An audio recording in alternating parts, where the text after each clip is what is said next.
9টা বাজতো, আমার 10টায় ক্লাস ছিল। আমি 9টায় গোসল করে, আমার বাড়ির সাথে স্কুল ছিল, আমি চলে যেতাম স্কুলে। তারপরে 1টা বাজে হতো, লেজার হতো, আমি চলে যেতাম মসজিদে।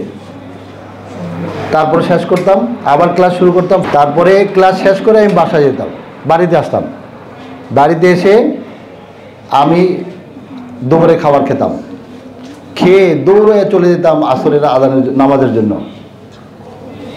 তারপরে নামাজ শেষ করে আমি 1 ঘন্টা মাগরিবের আজান পর্যন্ত, যতক্ষণ পর্যন্ত মাগরিবের আজান আমার কানে না আসতো, শুধু আমি না, আমাদের এলাকার সবাইকে নিয়ে আমি খেলাধুলো করতাম, প্রচুর খেলাধুলো করতাম।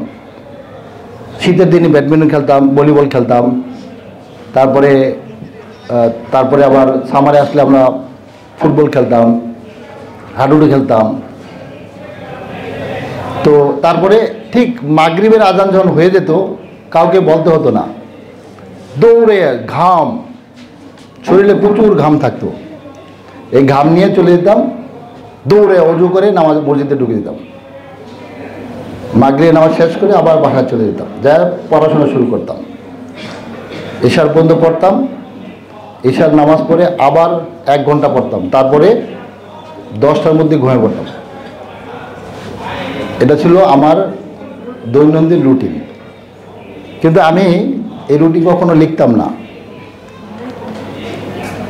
এই রুটিনে যদি তোমরা চলো, আমি জানি না তোমাদের আরও ভালো রুটিন থাকতে পারে।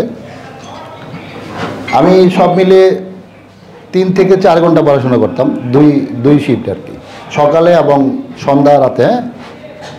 আমি ভালো স্টুডেন্ট ছিলাম না, খুব বেশি ভালো স্টুডেন্ট ছিলাম না।